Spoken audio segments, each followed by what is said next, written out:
Oke, Assalamualaikum warahmatullahi wabarakatuh. Pada kesempatan kali ini, saya akan presentasi mengenai profil kota Banjarmasin. Sebelumnya, perkenalkan terlebih dahulu, nama saya Raujener dengan NIM E1190253, kelas D dari mata kuliah Geografi Regional Indonesia.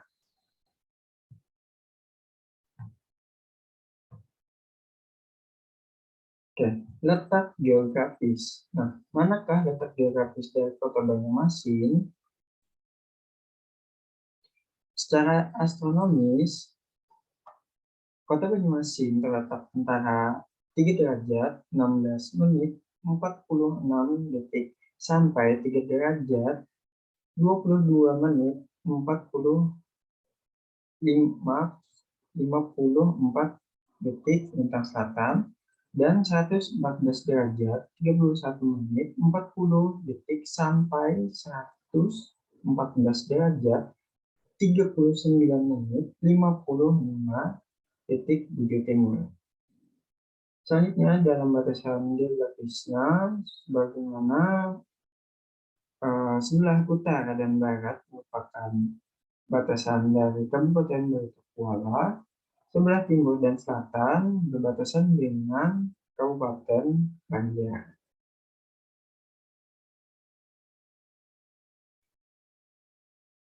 Nah, untuk Kota Banjarmasin ini letaknya itu sangat strategis, hampir berada di tengah-tengah Indonesia. Maka sangat memungkinkan Kota Banjarmasin ini menjadi pintu masuk bagi Provinsi Kalimantan Selatan dan juga Provinsi Kalimantan Tengah. Dan juga Kota Banjarmasin ini sebagai dermaga persinggahan kapal yang berlabuh. Nah, di Kota Banjarmasin sendiri itu memiliki pelabuhan yang mana diberi nama Trisakti, berada di Kecamatan Banjarmasin Barat. Pelabuhan ini langsung menghadap ke Sungai Barito yang sangat luas dan besar. Oke, selanjutnya kita di sini berbicara mengenai sejarah Kota Banjarmasin. Sejak dahulu kala Kota Banjarmasin telah menjadi bagian penting lalu lintas antar pulau. Hal ini sebab terletak di persimpangan perairan Barito dan Matapura yang lebar serta dalam. Terletak 22 km dari Laut Jawa, sungai-sungai ini sangat mudah dilalui kapal-kapal besar sehingga kapal-kapal samudera dapat berlabuh hingga Kota Banjarmasin. Nah, pada kolonial Belanda, Kota Banjarmasin berubah menjadi pelabuhan lintas serta pintu keluar bagi seluruh muara Sungai Barito dan menjadi pelabuhan perjalanan kapal yang datang dari Jawa dan negara Singapura menuju pantai timur Kalimantan. Nah, barang-barang hasil bawaan tersebut dari Kalimantan berupa hasil hutan seperti rotan, karet, kayu-kayu, serta batu mulia. Sedangkan produk yang masuk pada Banjarmasin atau sekitarnya yaitu dari Jawa dan juga negara Singapura terdiri dari ikan asin, beras, kemudian bahan bakar minyak, garam, besi, pecah belah, dan lain sebagainya. Nah, kondisi geografis. Di sini sudah terlihat peta administrasi Kota Banjarmasin.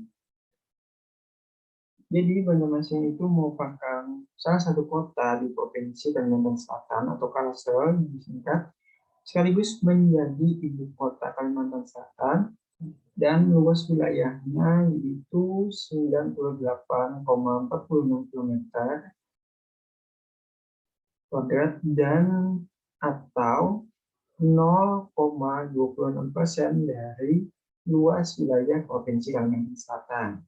Wilayah Banjarmasin merupakan delta atau kepulauan yang terdapat 25 pulau kecil atau delta yang terpisahkan oleh sungai-sungai.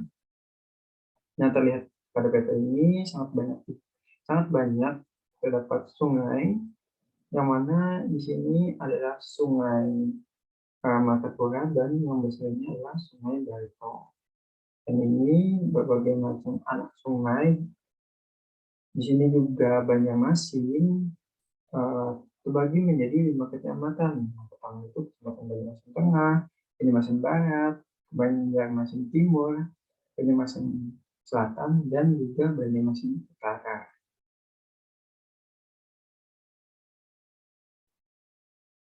Selanjutnya kita berbicara mengenai kondisi iklim dan topografi. Kondisi iklim Kota Banjarmasin termasuk wilayah beriklim tropis. Untuk curah hujan pada tahun 2020 sebanyak 3.378,30 mm, lebih dari tahun sebelumnya, yaitu sebesar 2.759 mm. Curah hujan tertinggi terdapat pada bulan Februari tahun 2020, yaitu 532 mm, sedangkan hari hujan terbanyak pada bulan Desember di tahun 2020 yaitu sebanyak 28 hari hujannya. Oke, selanjutnya pada suhu rata-rata tahun 2020 sebesar 27,58 derajat Celcius. Untuk suhu tertinggi mencapai 35,90 derajat Celcius pada bulan Maret dan September di tahun 2020. Dan sedangkan pada suhu terendah adalah sebesar 22 derajat Celcius yang terjadi pada bulan Maret, Juli, September, dan Oktober pada tahun 2020. Oke, kondisi topografi. Nah, Kota Banjarmasin memiliki topografi yang landai dengan terletak pada dataran rendah, yaitu dengan ketinggian rata-rata 0,16 meter di bawah permukaan laut, dengan daerah dataran rendah berpotensi menjadi wilayah genangan air, tetapi dengan memiliki banyak sungai, air hujan yang turun deras tidak mencapai mengenangi Kota Banjarmasin, tetapi air langsung mengalir pada sungai-sungai kecil, kemudian ke sungai yang besar, yaitu Sungai Martapura dan Sungai Barito. Nah, pada das atau daerah air sungai, yang utama pada Kota Banjarmasin adalah Sungai Barito dan Sungai Martapura.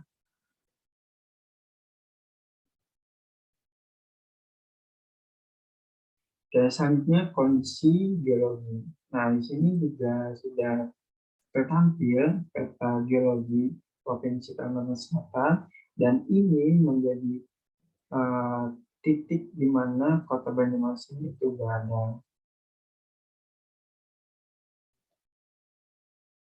Nah, untuk berdasarkan struktur geologi Kota Banjarmasin hanya tersusun oleh endapan aluvial yang tersusun dari kerikil, pasir, enau, lempung hitam keabuan, serta lumpur. Namun yang lebih mendominasi pada struktur lempungnya.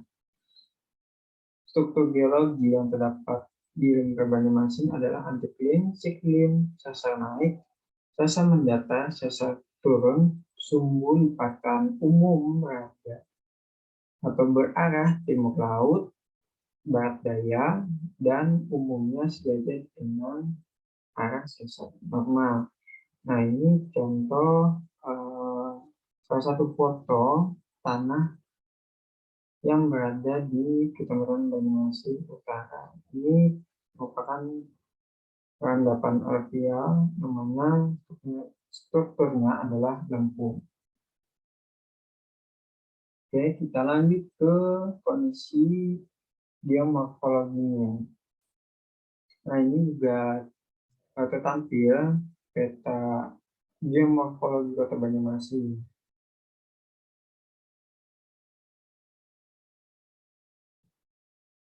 Dan sebelah kiri ini terdapat gambar yang dipotret melalui pesawat terbang.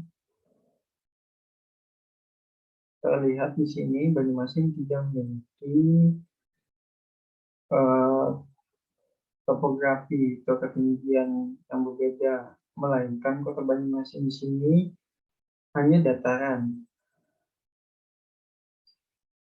Morfologi regional kawasan Kota Banyumasin terletak di Kalimantan Selatan bagian selatan secara regional berada pada zona dataran aluvial. Untuk secara umum, kondisi morfologi daerah Kota Banyumasin adalah sama pada kelima kecamatannya, dengan morfologi dataran aluvial yang memiliki kemiringan 0 sampai 2 derajat atau 2%. Merupakan dataran datar, kawah, dan dikelilingi oleh sungai-sungai.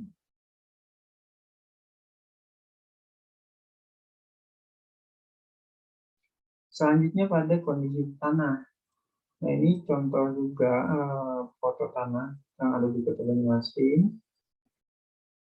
Tanah aluvial merupakan jenis tanah yang mendominasi wilayah Kota Banyumasin. Tanah ini memiliki struktur yang didominasi oleh lempung. Jenis tanah aluvial berasal dari sedimen lumpur yang terbawa oleh air sungai. Sungai yang membawa sedimen ini adalah Sungai Barito yang berhulu di Pegunungan Meratus, dan juga Sungai Barito yang berhulu di Pegunungan Sueswener di Provinsi Kalimantan Tengah. Jadi tanah aluvial ini ialah tanah dari hasil erasi di kawasan yang tertinggi kemudian terbawa oleh aliran air sungai. Dikarenakan letaknya rendah, sungai mampu membentuk cekungan yang menjadi endapan tanah. Selanjutnya hasil erasi tersebut mengendap dan bercampur dengan lumpur di dasar lereng sungainya. Selanjutnya, tanah aluvial di Banyumasin memiliki pH yang rendah dibuktikan oleh alat pH meter. Dan hasil pengukuran di bawah 6 yang merupakan memiliki sifat pH asam. Tak hanya memiliki pH yang rendah, kandungan kalium serta fosfor juga di tanah ini rendah. Akan tetapi rendahnya kedua kandungan ini hanyalah berlaku pada wilayah dengan curah hujan yang rendah. Dengan kandungan pH yang asam pada tanah membuat beberapa jenis tanaman yang hanya dapat tumbuh di Kota Banyumasin, karena beberapa jenis tanaman tidak dapat tumbuh di pH yang rendah. Selanjutnya kondisi hidrologi. Kota Banyumasin merupakan dataran rendah berawa-rawa sehingga banyak terdapat air permukaan berupa sungai maupun air tanah. Jadi air tanah di Kota Banyumasin ini sangatlah dangkal, sehingga Kota Banyumasin dijuluki kota seribu sungai. Nah, ini yang sangat menariknya pada Kota Banyumasin.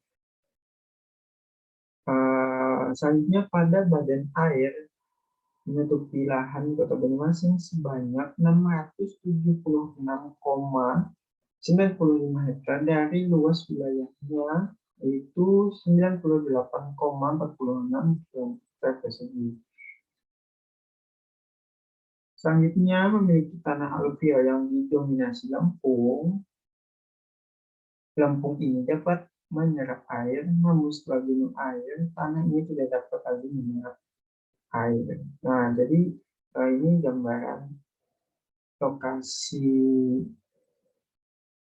tanah atau lokasi lahan di Kota Banyumasin ini tergenang oleh air. Jadi seperti ini, rawa-rawa.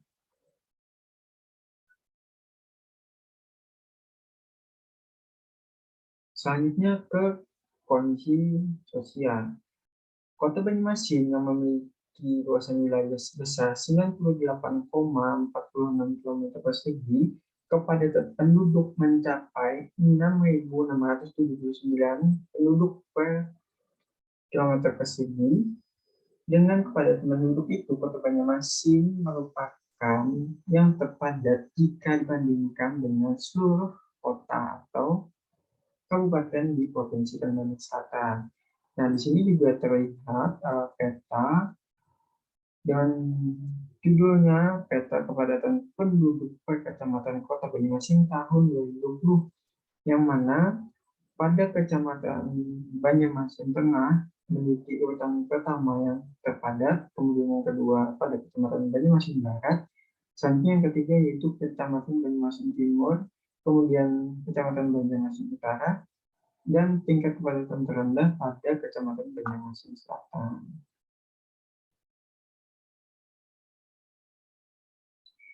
Oke, selanjutnya kita lihat di sini tabel kepadatan penduduk di Kota Banyumasin tahun 2019. Nah, di sini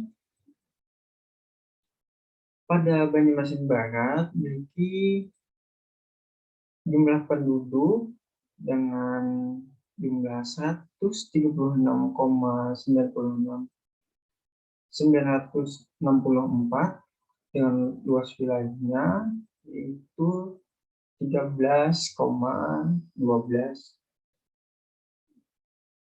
km kuadrat. Nah, sehingga kepadatan luas wilayahnya itu 10.438,93. Selanjutnya pada Banyumasin Tengah dengan kepadatan luas wilayahnya yaitu 13.149,52.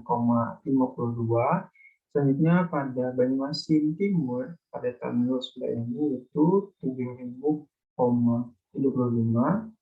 Selanjutnya pada Kecamatan Banyumasin Utara dengan kepadatan luas wilayahnya yaitu 6.422,62. Dan terakhir pada Kecamatan Banjarmasin Selatan dengan kepadatan luas wilayahnya yaitu 4.283,70. Nah, selanjutnya kita melihat di sini ada piramida penduduk Kota Banyumasin tahun 2020, yang mana Kota Banyumasin didominasi oleh usia 0 sampai 19 tahun atau penduduk usia muda, sedangkan pada penduduk usia lanjut relatif rendah. Nah, terlihat di sini. Nah, yang grafiknya ini paling banyak pada usia muda, kemudian di sini usia lanjutnya sedikit. Nah, kondisi ini menggambarkan Kota Banyumasin, angka kelahiran lebih tinggi atau lebih besar dibandingkan angka kematian yang dibuktikan pertumbuhan penduduk begitu cepat.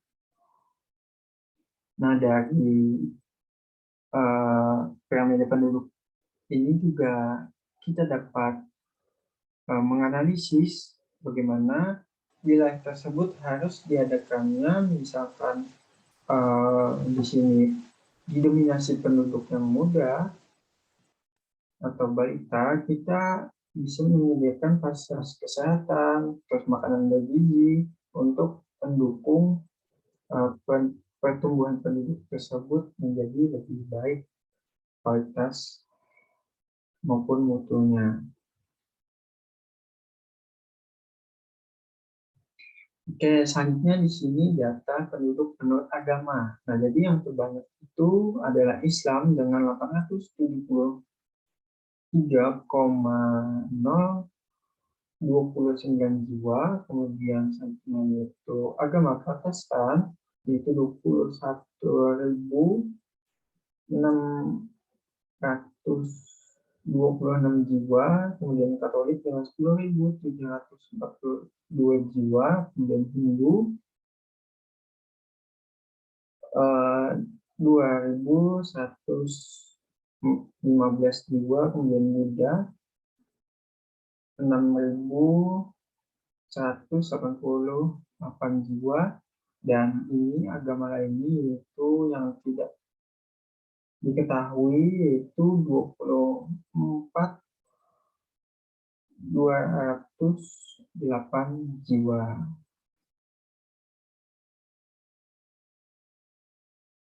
Oke, selanjutnya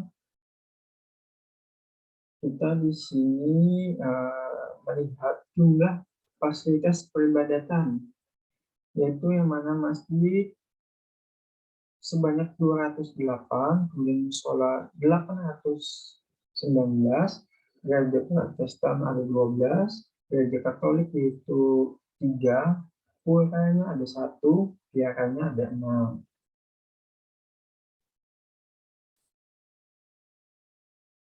Oke, di sini juga terlihat jumlah fasilitas kesehatan di Kota Banyumasin, yang mana rumah sakit berjumlah 8, puskesmas ada 26, puskesmas pembantu juga angkanya 26, pada klinik itu 65, dan apotek adalah 47. Nah, di sini ada terdapat peta persebaran fasilitas kesehatan Kota Banyumasin, yang mana diambil beberapa sampel ini persebarannya.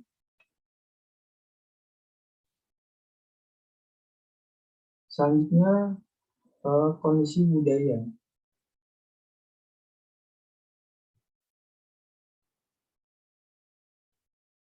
Kondisi budaya suku bangsa. Yang pertama kita bahas suku bangsa. Penduduk Kota Banyumasin mayoritas berasal dari suku Banjar. Nah, termasuk saya sendiri ini merupakan dari suku Banjar yang mendiami Kota Banyumasin. Itu sekitaran 79,26% penduduk suku Banjar ini tersebar di berbagai kecamatan di Kota Banyumasin. Sedangkan suku minoritas atau suku Jawa sebanyak 10,27%, suku Madura sebanyak 3,17%, serta keturunan Tionghoa sebanyak 1,56%. Suku lain yang menempati di Kota Banyumasin adalah suku Dayak, Sunda, Batak, Bugis, Minangkabau, Melayu, dan lain sebagainya. Untuk bahasa, keseharian penduduk menggunakan bahasa Banjar.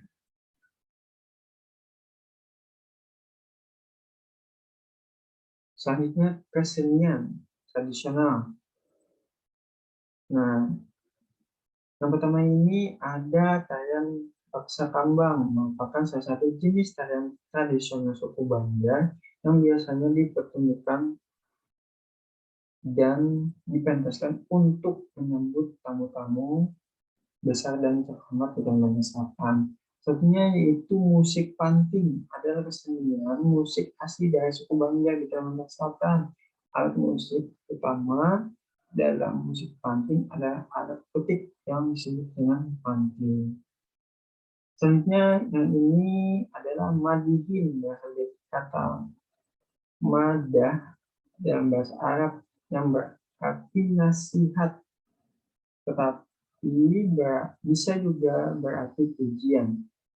Adalah sebuah genre puisi dari suku Banjar. Nah, madihin ini bisa dimainkan satu orang atau lebih.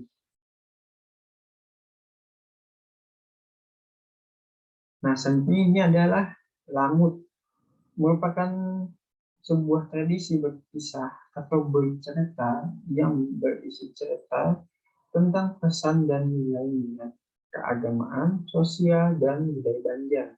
Nah, bedanya Madihin sama lamut ini, jika Madihin itu dimainkan satu orang atau lebih, sedangkan lamut itu dimainkan satu orang saja yang menggunakan rebana. Selanjutnya ini adalah teater rakyat yang bernama Mamanda, merupakan kesenian suku Banjar di Provinsi Kalimantan Selatan. Nah, jadi itu tadi kesenian tradisional yang kita singgung di sini, sedikit kita bahas, dan masih banyak lainnya. Selanjutnya upacara tradisi. Yang pertama itu tradisi Aba Ayun. Tradisi ini merupakan peringatan Maulid Nabi Muhammad SAW, yaitu 12 Rabiul Awal 1440 Hijriah. Acara ini diiringi oleh lantunan syair yang disenandungkan para grup Habsi Maulid di Kota Banyumasin. Ratusan ayunan pada acara diberikan pernak-pernik terutama kain kuning dan juga hiasan janur yang sudah dibentuk. Nah, seperti ini ayun-ayunnya dikasih hiasan-hiasan tradisi orang Banjar atau suku Banjar yang berada di Kota Banyumasin. Selanjutnya yaitu yang sebelah kanan ini adalah tradisi syukuran, merupakan warisan dari kerajaan Banjar. Tradisi ini yang bernama Atur Dahar, ini syukuran yang disertai makan bersama dengan kue bervariasi, yaitu sebanyak 42 macam kue, dan juga terdapat makanan-makanan khas dari Banyumas, dari Banjar lainnya yang tersedia. Macam ada kue cincin, di sini juga ada terdapat pisang, kelapa, kemudian kokola dan lain sebagainya. Nah, selanjutnya di sini ada tradisi Bandus. Adat Banjar ini merupakan mandi pencucian diri dengan memerlukan sejumlah perlengkapan seperti bunga, buah, air, dan bagian dari tanaman. Proses mandi ini dilakukan saat menjelang pernikahan. Nah, pada yang sebelah kanan ini merupakan proses yang dilakukan oleh ibu hamil dengan usia kandungan memasuki 7 bulan. Sang ibu dipakai hiasan-hiasan serta memangku sebuah tunas kelapa yang diselimuti oleh kain kuning menghadap sajian 41 macam kue. Tunas kelapa melambangkan si jabang bayi nanti dapat tumbuh di mana saja dan berguna di masyarakat. Nah, jadi yang gambar laki-laki ini itu mandi untuk proses pernikahan, saat menjelang pernikahan, sedangkan yang perempuan ini yaitu mandi 7 bulanan. Nah, itu tadi sedikit kita bahas mengenai upacara adat di Banyumasin. Nah, masih banyak lainnya.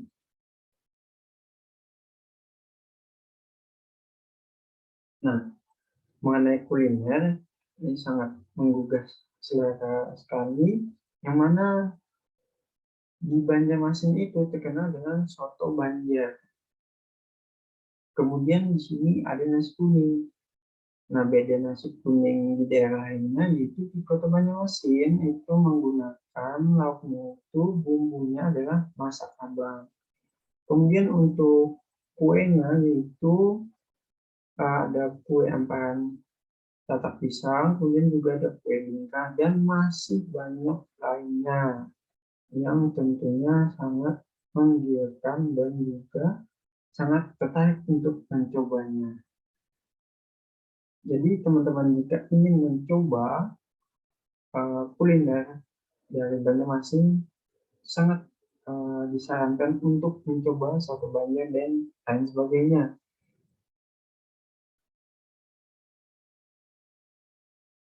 Oke, kita masuk kepada kondisi ekonomi. Pada grafik distribusi persebaran PDRB ADHB menurut lapangan usaha dalam bentuk persen. Nah, yang paling tertinggi di sini di Kota Banyumasin yaitu industri pengolahan. Selanjutnya di sini ada pedagang besar dan eceran. Kemudian yang ketiga itu tertinggi adalah jasa keuangan dan asuransi. Nah, itu yang tertinggi di Kota Banyumasin.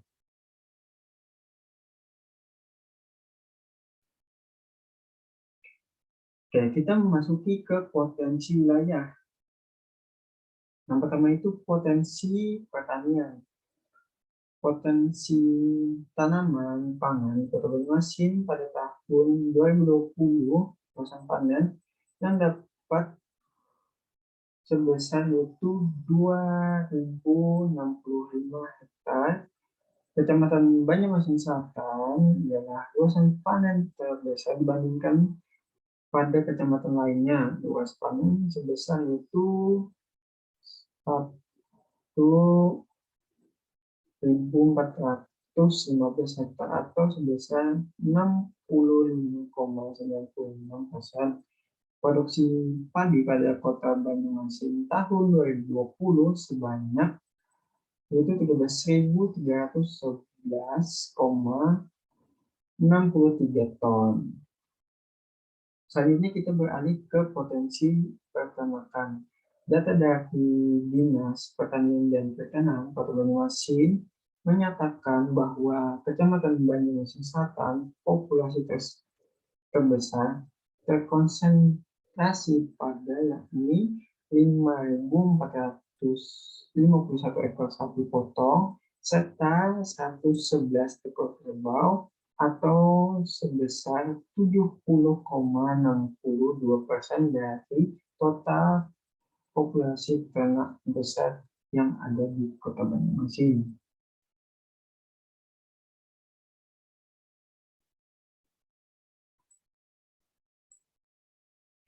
Oke, kita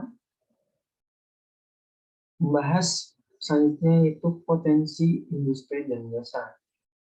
Pada tahun 2019, jumlah industri yang terdaftar di Dinas Perdagangan dan Industri Kota Banyumasin ialah sebanyak 3.014 unit usaha dengan tenaga kerja sebanyak 22.063 orang. Sentra industri kecil di Kota Banyumasin berupa Saserangan, dan produknya kain saserangan, yaitu kain khas dari Kota Banyumasin. Selanjutnya mebel kayu berupa produk furniture dari kayu, kemudian produk berupa produk kerupuk ikan dan kue kering. Nah, pada potensi pertambangan di Kota Banyumasin tidak memiliki potensi pertambangan karena wilayahnya didominasi permukiman, perindustrian, dan perkantoran. Selanjutnya kita beralih pada potensi pariwisata. Nah, yang pertama ini terdapat patung bekantan. Kemudian ini adalah kampung Saserangan yang berada di Kelurahan seberang masjid. Kemudian juga ini kampung Saserangan yang berada di Kelurahan Sungai. Nah, ini merupakan gambaran kain Saserangan hasil produksi, yaitu kain khas yang ada di Kota Banyumasin. Kain khas orang atau suku Banjar. Selanjutnya potensi wisata lainnya itu adalah Menara Pandang yang langsung menghadap ke Sungai Martapura. Nah, di sekitaran Sungai Martapura ini juga disediakan klotok-klotok dalam bahasa Indonesia itu perahu bermotor. Nah, nantinya para wisatawan dapat mengelilingi atau susur sungai di kota Banjarmasin. Selanjutnya di sini juga ada masjid bersejarah, yaitu Masjid Sultan Syahriansah yang berada di Queen Utara. Selanjutnya di sini juga ada Museum Osaka.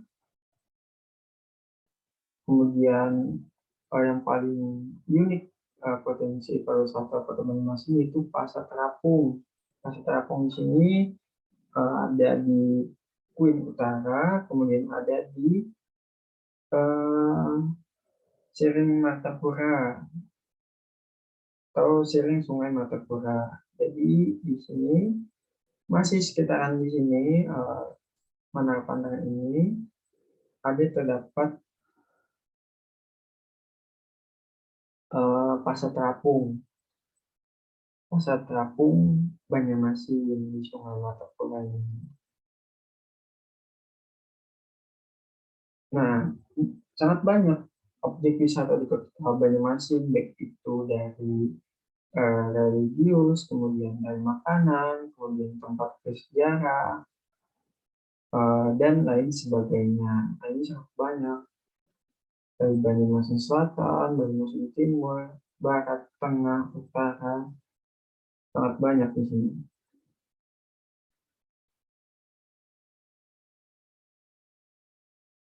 Selanjutnya ke potensi perhubungan.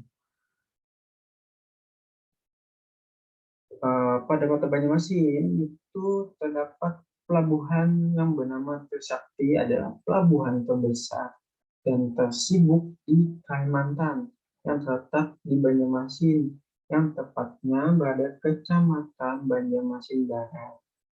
Pelabuhan ini berfungsi sebagai pintu gerbang arus masuk keluar barang ekspor dan impor maupun barang antar pulau dan negara. Pelabuhan ini merupakan pelabuhan kelas 1A dalam lingkungan Pelindo 3. Dalam lingkungan Pelindo 3, pelabuhan ini berada pada urutan kedua setelah Pelabuhan Tanjung Perak Surabaya. Tentunya di sini sebelah kanan ini terdapat Terminal Panam. Terminal ini bertipe B, berada pada di kilometer 6 di Kota Banyumasin.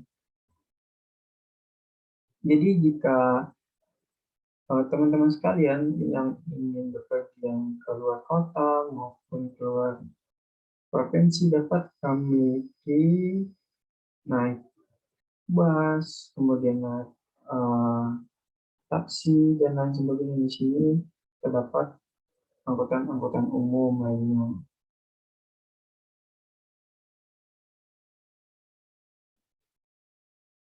Selanjutnya kita di sini memasuki bahasan selanjutnya, yaitu analisis SWOT.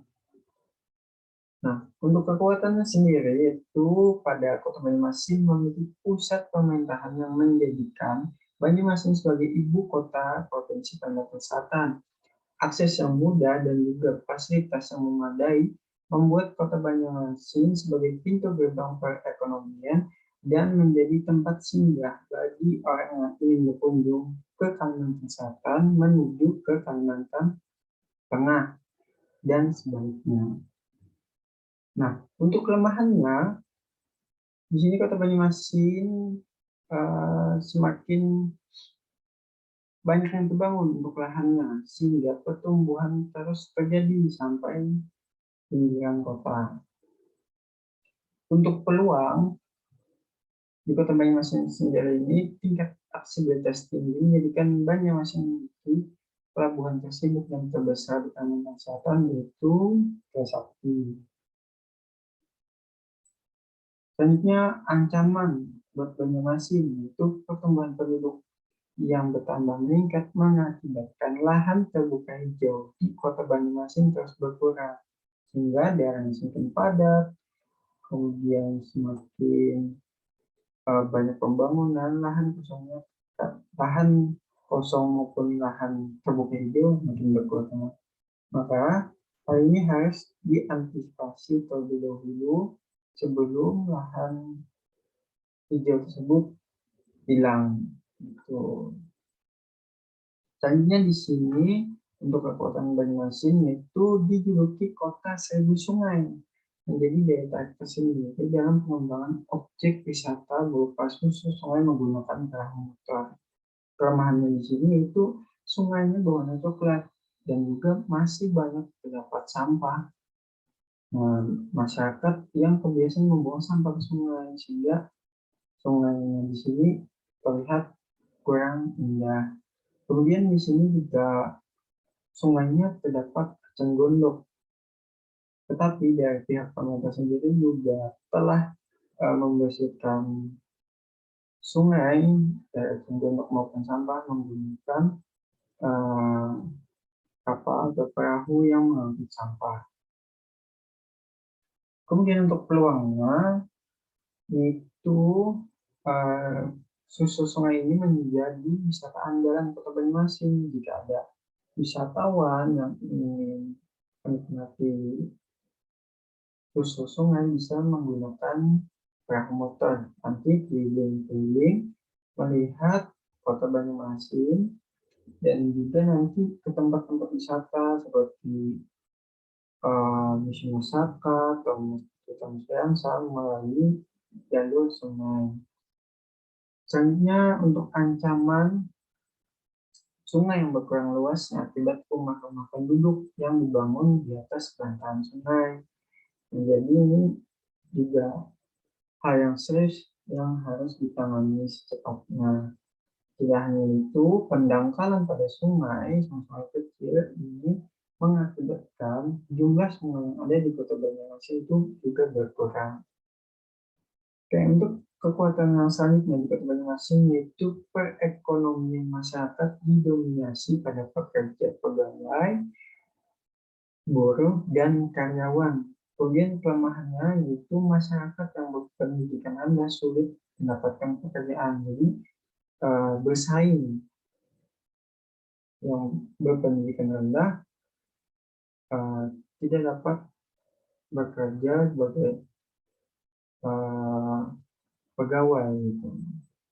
Jadi harus memiliki tingkat ilmu yang tinggi sehingga dapat menjadi pegawai. Karena di Kota Banyumasin sendiri ini kebanyakan itu pegawai yang didukung dari banyaknya kantor-kantor. Selanjutnya untuk peluang itu minat masyarakat luar Kota Banyuasin kian meningkat untuk datang ke Kota Banyuasin, entah itu mengambil nasib, mencari pekerjaan dan lain sebagainya. Dan untuk ancaman itu berkurangnya pekerjaan pada masyarakat berupa pertanian dan nelayan. Jadi mata pencaharian sebagai petani dan nelayan ini kian berkurang, yang mana masyarakat atau penduduk memilih sebagai pegawai, buruh, dan karyawan. Oke, itu saja mengenai profil Kota Banjarmasin. Sekian dari saya, salah mohon maaf. Wabillahi taufiq wal hidayah. Wassalamualaikum warahmatullahi wabarakatuh.